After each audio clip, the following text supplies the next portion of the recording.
18 अप्रैल 1994 एक छोटी सी private plane Bangalore के खेतों में गिर गई और उस क्रैश के साथ साउथ इंडिया की सबसे बड़ी हीरोइन सौंदर्या हमेशा के लिए खामोश हो गई। सिर्फ 31 साल की उम्र, 100 से ज्यादा फिल्में और एक ऐसी मौत जिसके सवाल आज भी बिना जवाब के हैं। ये वो एक्ट्रेस थी जिस पर अमिताभ बच्चन के साथ लव अफेयर थे जो बॉलीवुड ने छुपाए। सूर्यवंशम में दोनों की केमिस्ट्री इतनी रियल लगती थी कि गॉसिप मिल्स ने आग लगा दी और नतीजा बॉलीवुड ने सौंदर्या को दोबारा कभी नहीं बुलाया। ये वो औरत थी जिसने अपने करियर के पीक पर डिवोर्स लिया और पूरी साउथ इंडियन इंडस्ट्री ने उन्हें जज किया। ये वो औरत थी जिसने सेट्स पर अपना हक मांगा, अपनी फीस मांगी, अपनी डेट्स मांगी और बदले में मिला सिर्फ एक थप्पा, डिफिकल्ट एक्ट्रेस। आज इस वीडियो में वो सच सामने आएगा जो मीडिया ने छुपाया। 8 जुलाई 1972 कर्नाटका का हुबली शहर। एक मिडिल क्लास कन्नड़ा घर में एक बच्ची पैदा हुई। बाप का नाम आर मुनिस्वामी। एक सीधा साधा इंसान, ना कोई फिल्म कनेक्शन, ना कोई इंडस्ट्री वाला रिश्ता, बस एक आम आदमी जो अपने घर को संभालता था अपनी मेहनत से। घर में कन्नड़ा बोली जाती थी, हिंदी का तो नाम भी नहीं था, तेलुगु तो और दूर की बात। और इस घर में वो बच्ची बड़ी हुई जिसे दुनिया बाद में सौंदर्या के नाम से जानेगी। बचपन में कोई खास नहीं था, स्कूल एवरेज था, पैसा ज्यादा नहीं था, नेबर लोग, मोहल्ला, लोकल फंक्शंस, यही था सौंदर्या की दुनिया उस वक्त। लेकिन एक चीज थी जो लोगों की नजर रोकती थी, उनका चेहरा। वो एक्स फैक्टर जो कैमरा ढूंढता है और जो सिखाया नहीं जा सकता, वो सौंदर्या में नेचुरली था। किसी लोकल फंक्शन में किसी ने पहली बार नोटिस किया, किसी कंपटीशन में किसी की नजर गई और धीरे धीरे सौंदर्या को पहली बार एहसास हुआ कि उनकी सूरत एक ताकत है। टीन एज में मॉडलिंग की तरफ रुख हुआ। बैंगलोर का लोकल फैशन सर्किट उस वक्त छोटा था लेकिन एक्टिव था। लोकल एड्स, रीजनल कैंपेन्स, छोटे छोटे काम। पैसा खास नहीं मिलता था लेकिन एक चीज मिलती थी जो पैसों से ज्यादा कामी थी, कॉन्फिडेंस। कैमरे के सामने खड़े रहना, एक लुक मेंटेन करना, एक प्रेजेंस बनाना, ये सब इन छोटे कामों से सीखा सौंदर्या ने। और तब उन्हें क्या पता था कि यही छोटी शुरुआत एक दिन अमिताभ बच्चन के ऑपोजिट खड़ा कर देगी। लेकिन वो वक्त अभी दूर था। अभी तो एक लड़की थी, एक सपना था और एक लंबी मुश्किल राह थी सामने। मॉडलिंग और फिल्म्स दो अलग दुनियाएं हैं और साउथ इंडियन फिल्म इंडस्ट्री वो तो एक और ही अलग प्लेनेट है। 1990s के दहन में तेलुगु, तमिल, कन्नड़ा, 3 अलग इंडस्ट्रीज थी, 3 अलग रूल्स, 3 अलग सिस्टम्स। बाहर से दिखता था ग्लैमर, अंदर था एक ऐसा खेल जिसमें नए चेहरे सिर्फ तब तक चलते थे जब तक किसी बड़े का हाथ ऊपर होता था। सौंदर्या ने पहले कन्नड़ा इंडस्ट्री में कदम रखा। पहली फिल्म मिली, छोटा सा रोल, लेकिन स्क्रीन पर आई तो लोग रुक गए। एक नई लड़की थी, फ्रेश फेस और कुछ था उस चेहरे में। डायरेक्टर्स नोटिस करने लगे। एक फिल्म, फिर दूसरी, फिर तीसरी। लेकिन असली ब्रेक मिला तेलुगु इंडस्ट्री में। तेलुगु फिल्म्स का स्केल बड़ा था। हैदराबाद की स्टूडियोज, बड़े सेट्स, करोड़ के बजट्स और यहाँ सौंदर्या ने अपनी असली पहचान बनाई। 1993 से 1997 तक वो एक के बाद एक तेलुगु हिट्स दे रही थी। हर डायरेक्टर उन्हें लेना चाहता था, हर प्रोड्यूसर उनका नाम सुन के एक्साइटेड होता था। ऑडियंस तो सौंदर्या की दीवानी हो गई। रिपोर्ट्स के मुताबिक 3 सालों में उन्होंने 100 से ज्यादा फिल्म साइन की थी। ये एक रिकॉर्ड था जो आज भी साउथ में बहुत कम लोग तोड़ सके हैं। लेकिन इस सारी चमक के पीछे एक कड़वा सच था। उन दिनों साउथ इंडियन फिल्म इंडस्ट्री में हीरोइंस के साथ कैसा सलूक होता था, ये सोचने वाली बात है। डेट्स का प्रेशर, एक साथ 4-5 फिल्म्स एक ही हफ्ते में अलग अलग सेट्स पर जाना, ये सब नॉर्मल था। प्रोड्यूसर्स चाहते थे कि हीरोइन अवेलेबल रहे अपनी शर्तों पर। अगर नहीं मानी तो दूसरी तो थी ही। और सौंदर्या ने भी ये झेला। एक वक्त था जब वो एक हफ्ते में 3 अलग सिटीज में शूट कर रही थी, हैदराबाद, चेन्नई, बैंगलोर। सोने का वक्त नहीं, खाने का वक्त नहीं, सिर्फ काम। तब उन्हें क्या पता था कि ये रफ्तार एक दिन उन्हें तोड़ के रख देगी। और फिर 1997 में आई वो कॉल जो पूरी जिंदगी बदल देने वाली थी,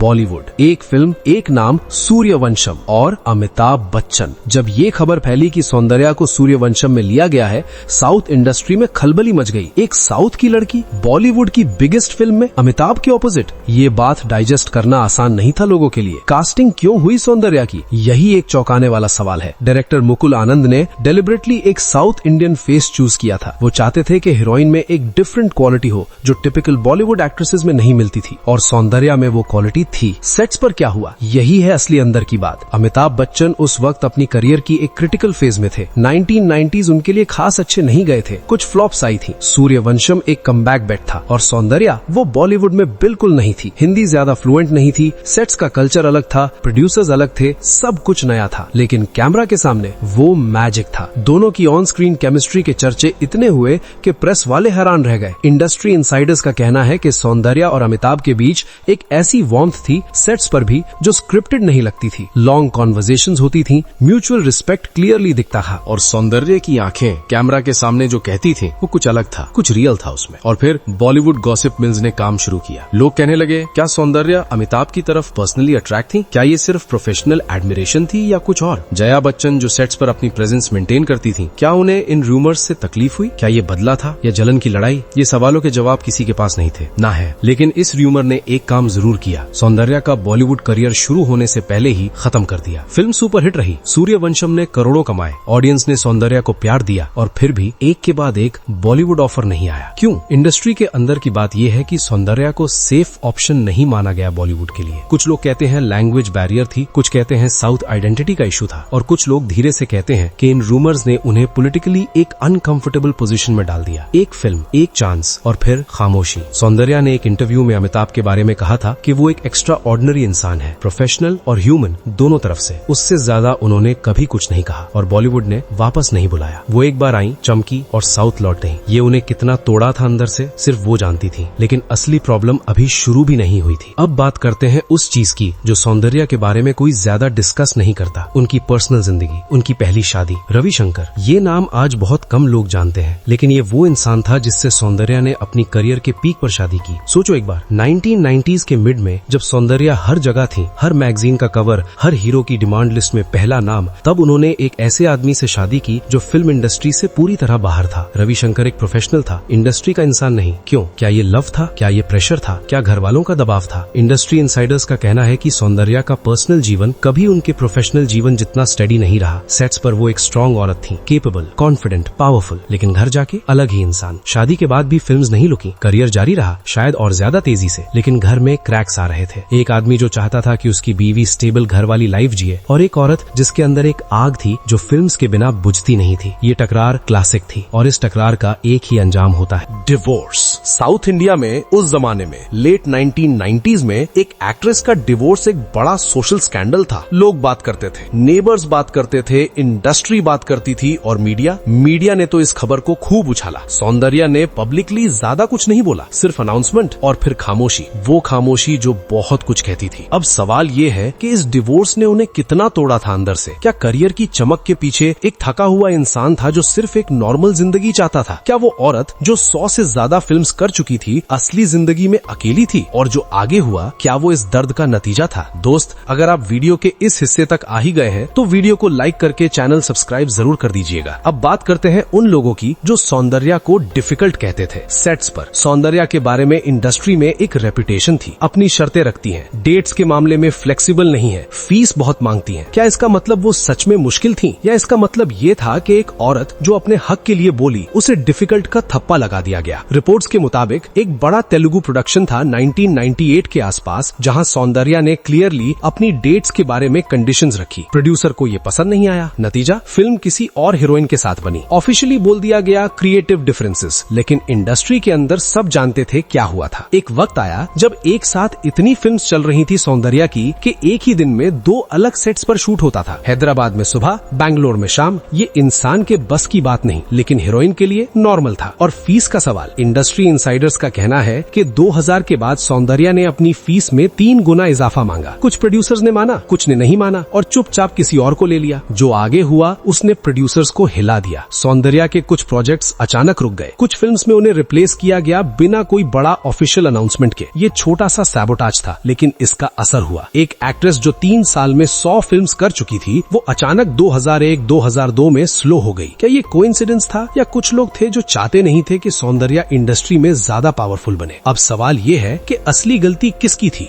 दूसरी शादी, एक नया इंसान, एक नया सवाल। मुकेश अंबानी, नहीं, वो वाले अंबानी नहीं, एक बैंगलोर बेस्ड एंटरप्रेन्योर, आम आदमी, बिजनेस करता था, फिल्म इंडस्ट्री से कोई कनेक्शन नहीं था। सौंदर्या की पहली शादी टूट चुकी थी, करियर स्लो हो रहा था, और इस इंसान ने उनकी जिंदगी में एंट्री ली। दोनों की मुलाकात कैसे हुई पूरी डिटेल पब्लिक नहीं है, लेकिन इतना पता है कि सौंदर्या के करीबी लोग सरप्राइज्ड थे। एक ऐसी औरत जो पूरी इंडस्ट्री की हीरोइन थी, उसने एक ऐसे आदमी को चूज किया जो इंडस्ट्री से पूरी तरह दूर था। उम्र का फर्क भी था दोनों में। इंडस्ट्री में लोग बात करते थे, कुछ कहते थे सौंदर्या नॉर्मल जिंदगी चाहती है, कुछ कहते थे ये सब ज्यादा जल्दी हो रहा है, और कुछ लोग अंदर की बात ये भी कहते थे कि मुकेश बहुत पॉजेसिव था। वो क्लेम्स कहां से आए? सौंदर्या के कुछ करीबी लोगों ने बाद में, मौत के काफी अरसा बाद, कुछ हिंट्स दिए थे। कुछ इंटरव्यूज में बिना सीधा नाम लिए कहा गया कि सौंदर्या की जिंदगी सेकंड मैरिज के बाद काफी रिस्ट्रिक्टेड हो गई थी। शादी के बाद सौंदर्या की फिल्म्स की गिनती काफी कम हो गई। 2002 और 2003 में उनकी उनकी फिल्म्स की लिस्ट देखो, वो लिस्ट 1997-1998 वाली लिस्ट से बहुत छोटी है। ये कोइंसिडेंस था या चॉइस, ये क्लियर नहीं, लेकिन इंडस्ट्री ने नोटिस किया। और जो लोग उन्हें पर्सनली जानते थे वो कहते हैं कि वो उन दिनों काफी ट्रबल्ड लगती थी, काफी थकी हुई, कुछ डिसीजंस अजीब लगते थे, कुछ चॉइसेस करियर की समझ में नहीं आती थी। और फिर आई वो रात। 2004 का साल शुरू हुआ था। सौंदर्या के कुछ प्रोजेक्ट्स पाइपलाइन में थे, करियर वापस पिकअप कर रहा था थोड़ा थोड़ा। कुछ तेलुगु फिल्म्स थीं, कुछ कन्नड़ प्रोजेक्ट्स थीं। लगता था शायद वो वापस आ रही हैं। 17 अप्रैल 2004 की रात एक प्लान बना। बैंगलोर से हैदराबाद जाना था, फ्लाइट लेनी थी, प्राइवेट फ्लाइट। यही वो पॉइंट है जहां बहुत सारे सवाल शुरू होते हैं। वो प्राइवेट प्लेन एक छोटी सी सेस्ना टाइप एयरक्राफ्ट थी, किसी बड़े नाम की नहीं थी। वो एक प्राइवेट चार्टर थी। सौंदर्या ने करोड़ों कमाए थे अपनी करियर में, तो वो इतनी छोटी और रिस्की फ्लाइट क्यों? क्या उन्हें कोई चॉइस नहीं थी या किसी और ने ये अरेंजमेंट की थी? 18 अप्रैल 2004 सुबह के वक्त वो प्लेन बैंगलोर के पास दौदाबुल्लापुर के खेतों में आ गिरी। एक बड़ी क्रैश। प्लेन में सौंदर्या के साथ और लोग भी थे, सब खत्म हो गए। 31 साल, 1 साल 2 महीने। ऑफिशियल रिपोर्ट आई, डीजीसीए ने पायलट एरर बताया। हाइट बहुत कम थी, कंट्रोल नहीं रहा, प्लेन जमीन पर आ गया। केस क्लोज्ड 2 हफ्तों में। लेकिन क्या सच में इतना सिंपल था? जो लोग आज भी नहीं मानते उनके पास कुछ सवाल है। पहला, वो प्लेन की एज और कंडीशन क्या थी? किसी ने पब्लिकली कभी क्लियर आंसर नहीं दिया। दूसरा, उस दिन का वेदर कैसा था? विजिबिलिटी ठीक थी? तीसरा, और ये सबसे बड़ा, अगर ये इतना सिंपल हादसा था तो क्रैश के बाद इन्वेस्टिगेशन इतनी जल्दी क्यों बंद हो गई? इंडस्ट्री की रिएक्शन देखो। 2 दिन हेडलाइंस में आई सौंदर्या की खबर, 3rd डे कोई और खबर आ गई, 4th डे नया चेहरा, नई हीरोइन, नया हाइप, सौंदर्या गॉन। आप यकीन नहीं करेंगे कि अगले ही पल क्या हुआ। उनके कुछ करीबी कॉलीग्स जो रोने का नाटक कर रहे थे स्क्रीन पर, वो सेट्स पर ऑलरेडी नेक्स्ट प्रोजेक्ट के लिए काम शुरू कर चुके थे। यही है इस इंडस्ट्री का असली चेहरा। मौत के बाद पैसा, प्रॉपर्टी, एसेट्स, ये सवाल बहुत जल्दी सामने आ गया। सौंदर्या की करियर में अर्निंग काफी थी, 100 से ज्यादा फिल्में, हर फिल्म की फीस अलग अलग थी, प्रॉपर्टीज थी बैंगलोर में, इन्वेस्टमेंट्स थी, एक पूरा फाइनेंशियल सेटअप था। और इस सब का क्या हुआ? फैमिली और मुकेश पति के बीच तनाव की खबरें आई। पब्लिकली ज्यादा कुछ सामने नहीं आया, लेकिन इंडस्ट्री के अंदर सब जानते थे कि कुछ चल रहा है। प्रॉपर्टी का सवाल था, इनहेरिटेंस का सवाल था। सौंदर्या का बेटा आदित्य जो इस सब के बीच था, उसकी कस्टडी का मामला भी एक बड़ा सवाल था कुछ वक्त के लिए। आदित्य आज बड़ा हो गया है, वो अपनी माँ की दुनिया फिल्म्स की तरफ आया है, कुछ काम किया है, लेकिन वो स्टारडम जो सौंदर्या का था वो इजीली ट्रांसफर नहीं होता। और मुकेश अंबानी, वो पति, आज पब्लिकली नजर नहीं आते, बैंगलोर में क्वाइटली रहते हैं, बिजनेस करते हैं। सौंदर्या का नाम उनसे जुड़ा था एक छोटे से हिस्से के लिए, लेकिन उस हिस्से ने बहुत कुछ डिसाइड किया उनकी जिंदगी में। जो आगे हुआ उसने सबको सोच में डाल दिया, लेकिन जवाब आज भी नहीं है। दोस्तों, ये तो हो गई सौंदर्या की कहानी, मगर क्या आपको ये पता है कपिल शर्मा, जिसके पास एक समय पहनने को कपड़ा नहीं, खाने को खाना नहीं होता था, वो आज इंडिया का इतना बड़ा कॉमेडियन कैसे बन गया है? अगर आपको ये जानना है तो वीडियो स्क्रीन पर आ रहा है, क्लिक करके जरूर देखिएगा।